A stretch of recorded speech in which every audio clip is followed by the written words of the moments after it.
amefafanua mengi ambayo tumeyazungumza katika kikao chetu, na amezungumza kwa Kiswahili kizuri sana.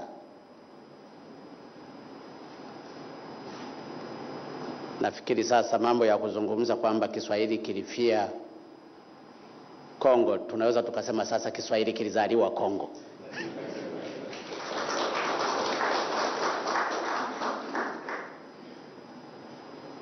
Kwanza nilianza kwa kumshukuru sana Mheshimiwa Rais Kabila pamoja na ujumbe wake kwa kuitembelea Tanzania. Lakini nilimshukuru sana yeye pamoja na jeshi la DRC kwa jinsi lilivyookoa maisha ya Watanzania 10 waliokuwa madereva waliokuwa wametekwa kule na kuweza kurudi salama. Lakini pia nimemwelezea Mheshimiwa Kabila mahusiano ya nchi yetu ambayo yamekuwepo kwa miaka mingi. DRC si marafiki tu, bali ni ndugu zetu. Nimemtolea mfano, hakuna Mtanzania hata mmoja ambaye hapendi muziki ya Zaire. Pamoja na kwamba lugha anaweza asielewe, lakini ile sauti inaleta mvuto wa aina yake. Na hii inadhihirisha wazi ni kwa namna gani DRC na Tanzania tumekuwa ndugu na marafiki, na tumekuwa wamoja katika masuala mengi. Lakini kama alivyozungumza yeye, wapo wa Tanzania kupitia jeshi la wananchi ambao wamemwaga damu zao kule DRC. Wamemwaga damu kule kwa sababu ya upendo na undugu uliopo kati ya nchi yake na nchi yetu, na wanaendelea kukaa huko wakilinda amani ya Wanakongo.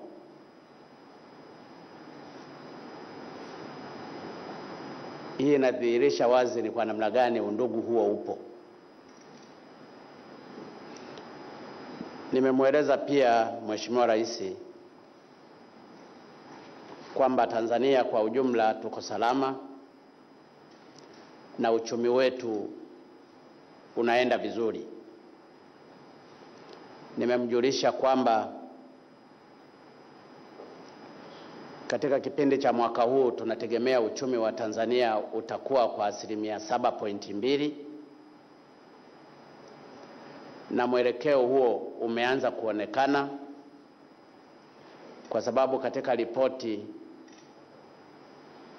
ya gavana na ya wataalamu wa uchumi katika robo ya pili ya mwaka huu uchumi ulikuwa kwa 7.9%. Kwa hiyo tuna uhakika katika robo mbili zilizobaki, hata kama zitashuka na mambo kama yataenda vizuri, uchumi wa Tanzania utaweza kufikia hilo lengo la 7.2% katika kukua. Tumezungumza pia na Mheshimiwa Rais Joseph Kabila kimwambia katika mpango wetu wa miaka 5 kuanzia mwaka 2016-17 hadi 2021 tumeamua Tanzania kuwa nchi ya viwanda. Na katika hilo nimemuomba ahamasisha wafanyabiashara wenzetu kutoka DRC waje wawekeze hapa Tanzania katika mambo ya viwanda. Ni rahisi kufanya biashara na jirani badala ya kumtegemea mtu ambaye ametoka mbali kule mkaja mkafanya naye biashara. Jirani ukifanya naye biashara mnajuana, kwa sababu hata tabia zinakuwa ni moja. Kwa hiyo nimemuomba Mheshimiwa Rais awaombe wafanyabiashara wengi kutoka DRC waje kuwekeza katika nchi ya Tanzania na yeye amekubali, na hasa kwa kuzingatia kwamba Tanzania ni nchi yenye amani na wananchi wake wana upendo mkubwa. Mheshimiwa Rais pia tumezungumza mambo ya jumla ya ushirikiano wa nchi hizi mbili. Katika swala la SADC, kama ambavyo alivyozungumza Mheshimiwa Rais, kwa kutumia hiyo nafasi ya mwenyekiti wa Troika SADC, tumekubaliana nitatuma mawaziri wa mambo ya nje wa Tanzania, Angola pamoja na Msumbiji ili waende DRC wakaangalie mchakato mzima unavyoendelea kule, kama alivyoelezea yeye Mheshimiwa Rais kwamba wamejipanga katika kufanya mambo yote vizuri kwa kuzingatia demokrasia. Wanachofanya sasa hivi ni kuanza kwenye registrations kwenye ile daftari la wapiga kura. Katika uchaguzi uliofanyika miaka 5 iliyopita, palikuwa na wapiga kura karibu milioni 30 hadi 35. Mwaka huu wanategemea kuwa na wapiga kura zaidi ya milioni 45. Na katika miaka hiyo 5 iliyopita, wapo vijana wengi ambao hawakuwa kwenye daftari lililopita. Kama waliojiandikisha walikuwa 35 na leo wako milioni 45 wanaotegemewa, wakilazimisha tu kupiga kura leo, maana yake milioni 10 vijana hawatapiga kura. Na vijana wanajulikana, damu zao huwa zinza moto. Kwa hiyo haya yote wanayapitia. Lakini nitumie nafasi hii pia kuwaomba wakimbizi walioko Tanzania ambao wanatoka DRC wapange mikakati basi ya kurudi nyumbani kwao ili wakajiandikishe kupiga kura kwa kuchagua viongozi wanaowataka, ili wasichelewe kwa kuendelea kuwa wakimbizi wakati kumbe wangeweza kurudi DRC na kukaa na wakaendelea kujenga nchi yao. Kwa hiyo nina uhakika hili litaenda vizuri. Lakini katika mazungumzo yetu pia Mheshimiwa Kabila aliomba angalau DRC, na hasa kwa sababu inafanya biashara sana na Tanzania, inafanya biashara na Uganda, inafanya biashara na Burundi pamoja na Rwanda ambazo ni wanachama wa East Africa Community, tuanze kuangalia katika mwelekeo huo. Na mimi nimemkubalia kwamba wafate tu taratibu, hata kama kwa kuwa observer atafata hizo processes zote, na kisha niandikia barua rasmi mimi kama mwenyekiti wa East Africa Community, nitapeleka kwa viongozi wenzangu hoja yao. Tumezungumza pia katika swala la biashara. Kwa sasa hivi katika mwaka kwa mfano 2009, biashara kati ya Tanzania na DRC ilikuwa fedha za Tanzania bilioni 23.1. Kwa sasa hivi biashara kati ya Tanzania na DRC imezidi bilioni 393.6. Nina uhakika kadiri tunavyoendelea biashara itaendelea kuimarika. Lakini pia katika mizigo iliyokuwa inapita katika bandari ya Dar es Salaam imekuwa ikiongezeka na kufikia 10.6%. Ni kweli katika siku hizi za hivi karibuni pamekuwepo na matatizo madogo madogo ambayo yalikuwa yanawafrustrate baadhi ya wafanyabiashara. Bandari pamoja na TRA wamechukua hatua za makusudi, ikiwa ni pamoja na kuwatoa baadhi ya wafanyakazi ambao walikuwa hawafanyi kazi vizuri, na hatua hizi zimeanza kuzaa matunda. Na kama mlivyomsikia yeye mwenyewe Mheshimiwa Rais Kabila anasema sasa mizigo karibu yote ya DRC kama itawezekana atatumia bandari ya Dar es Salaam. Na katika mpango huo huo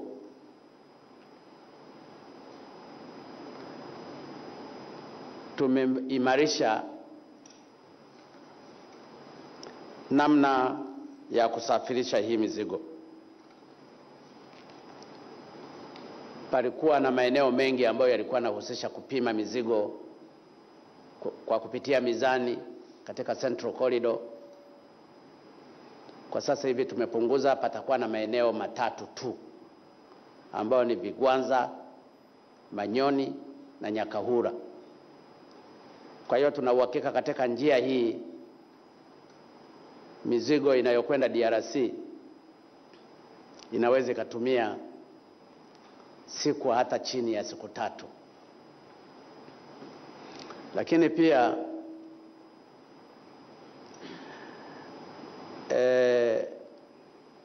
bandari, uongozi wa bandari umetoa upendeleo maalum wa kuongeza muda ambao mizigo ya DRC itapata msamaha wa malipo ya utunzaji kwenye bandari kutoka siku 14 hadi siku 30. Hii nayo itasaidia katika kuwahakikishia wafanyabiashara wa DRC kwamba mizigo yao haipati shida. Lakini kupitia bajeti ya serikali tumetenga trilioni 1 shillings kwa ajili ya kuanza kujenga standard gauge. Tenda zimeshatangazwa na tunataka tutengeneze reli ya standard gauge kutoka Dar es Salaam hadi Mwanza na kutoka Isaka hadi Burundi na Rwanda. Kwa njia hii mizigo inayoenda DRC pia nayo itanufaika katika kupitia katika reli hii. Na kwa vile reli hii pia itaenda mpaka Kigoma, maana yake kuna baadhi ya mizigo itakapokuwa inafika Kigoma inapakiwa kwenye treni na kwenda DRC.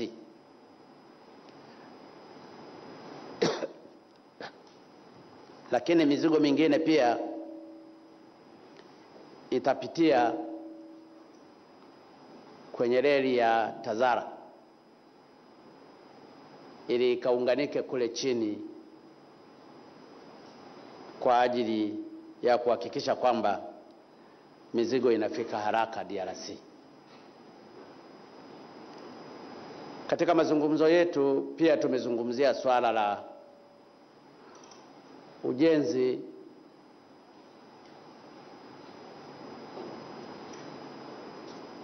wa bomba la mafuta kutoka Hoima kwenda Tanga lenye zaidi ya kilomita 1443, ambapo kwa upande wa Tanzania tumeshamaliza mambo yote. Tumekubaliana na wenzetu wa Uganda na serikali tumeshatoa uamuzi kwamba bomba lile lianze kujengwa. Mazungumzo karibu yote yamekamilika na wenzetu wa Tota, Lakini kwa kutambua kwamba nchi hizi zote karibu zimezungukwa na mali nyingi, upande wa Tanzania katika upande wa kusini mwa Lake Eyasi kuna traces za mafuta, lakini katika upande wa Lake Tanganyika kwa juu kule Kigoma napo kuna uwezekano huo. Lakini wenzetu DRC nao wana mafuta katika upande wa Lake Tanganyika na wameshapata mafuta pia katika maeneo ya Lake Albert. Kwa hiyo kutengenezwa kwa bomba hili limerahisisha sasa mafuta yatakayopatikana DRC na yale ambayo yaliyoko kule ni kuyaunganisha tu kwa distance ndogo zaidi, kuunganisha na hili bomba litakalokuwa linapeleka mafuta Tanga. Na ndio maana kama mlivyoona mkataba umesainiwa hapa kati ya waziri wa mafuta wa DRC na waziri wa mafuta wa Tanzania. Utofauti tu ni kwamba waziri wa mafuta wa DRC amejaajaa, wa Tanzania ni mwembamba. Lakini mkataba umeshasainiwa na huu ni mwelekeo mzuri kwamba uamuzi wa kujengwa bomba kutoka Hoima kupitia Kagera kupita Singida hadi Tanga ulikuwa ni uamuzi mzuri, kwa sababu kwa sasa hivi yale mafuta yatakayokuwa yanatoka DRC hawatahitaji kujenga bomba kutoka Lake Tanganyika mpaka Dar es Salaam ambalo ni gharama kubwa na ni refu. Watajenga kilomita chache tu na kuunganisha na bomba hili, na sisi tukipata mafuta na sisi tutaunganishia tu kwenye bomba hili, na hayo ndiyo maendeleo ya kweli katika nchi. Kwa hiyo nimemshukuru sana Mheshimiwa Rais na ujumbe wake kwa hatua hizo ambazo amezichukua katika kuhakikisha kwamba haya yanafanyika na yamefanyika kwa spidi kubwa sana. Kwa ujumla, mengine ambayo tumezungumza ni katika kuhakikisha tu kwamba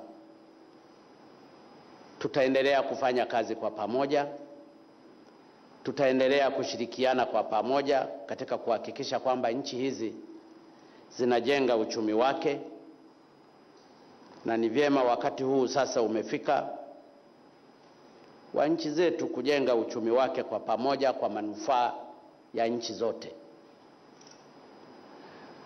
Kwa heshima ya Rais Kabila, tumemkaribisha pia aweke jiwe la msingi la jengo letu pale bandarini, jengo ambalo ni kubwa, ili kusudi historia ya Kabila iendelee kubaki hapa Tanzania. Naye hakusita, akawa amekubali.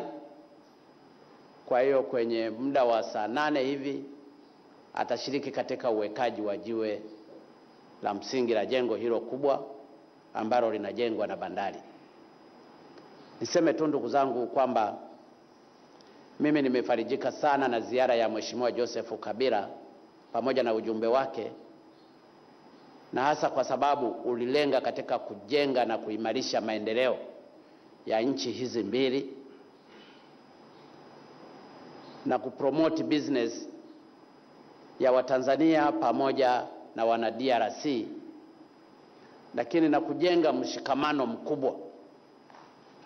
Maendeleo ya sasa ni ya kiuchumi, na ziara hii ya Mheshimiwa Joseph Kabila ililenga katika hilo, na ndiyo maana ni ziara ambayo imekuja kwa wakati mwafaka. Lakini kilichonifurahisha zaidi ni kwamba Mheshimiwa Kabila sasa amekubali mizigo yake mingi itakuwa inapita katika bandari ya Dar es Salaam.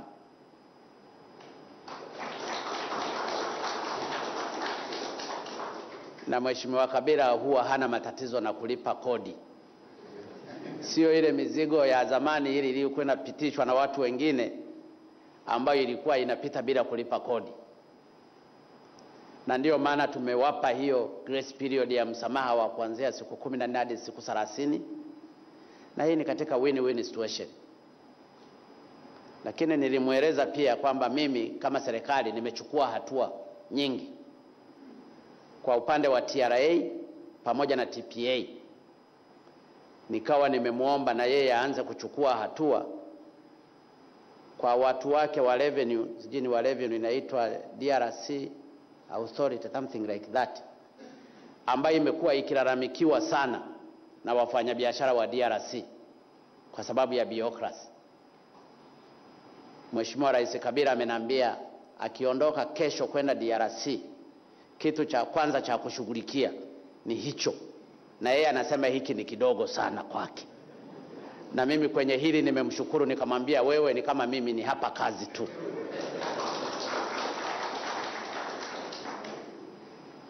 Kwa ujumla, ndugu zangu, mimi ninawashukuru waandishi pia.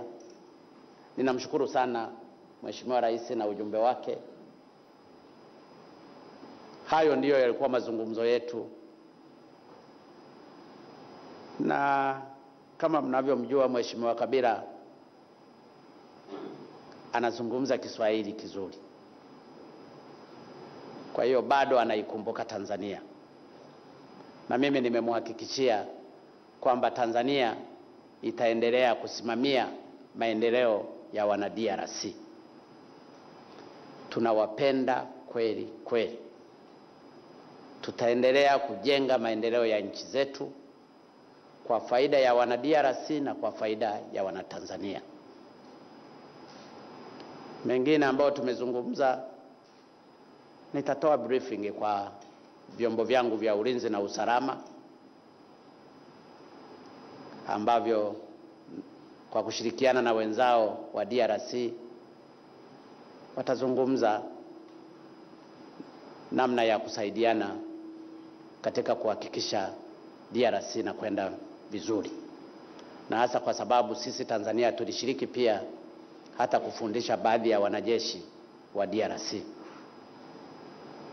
Ndugu zangu, nafikiri nimejitahidi vya kutosha katika kutoa ufafanuzi yale ambayo tumeyazungumza, ambayo kwa imani kubwa yanaendelea kujenga mahusiano mazuri kati yetu na kujenga urafiki uliopo ambao umekuwepo tangu waasisi wa nchi zetu hizi wakati walipokuwa wakipigania uhuru wa nchi hizi. Ndugu zangu, ninawashukuru, na Mheshimiwa Rais ninakushukuru sana. Mimi naitwa John Joseph, wewe unaitwa Joseph Kabila. Kwa hiyo ninaposikia jina la Joseph saa nyingine nalikumbuka jina la baba yangu. Kwa hiyo ninakushukuru kwa kuja na kuhakikishia tuko pamoja na wewe katika kujenga maendeleo ya nchi zetu. Asanteni sana. Mungu ibariki DRC, Mungu ibariki Tanzania. Asalamu alaykum. Asanteni sana. Naam, ni Rais wa Jamhuri ya Muungano wa Tanzania Dr. John Pombe Magufuli akiainisha mambo ambayo wamekubaliana na kuzungumza na Rais Joseph Kabila leo asubuhi wakati wa kikao chao cha ndani. Mambo mengi sana yakiwemo mahusiano kati ya nchi hizi mbili, mambo mbalimbali ya biashara pamoja na mengineyo. Hebu tumsikilize mkurugenzi wa mawasiliano wa Rais. Waheshimiwa marais na ndugu viongozi pamoja na waandishi wa habari, niwashukuru sana kwa kushiriki katika mkutano wetu huu ambao sasa ndio unafikia mwisho.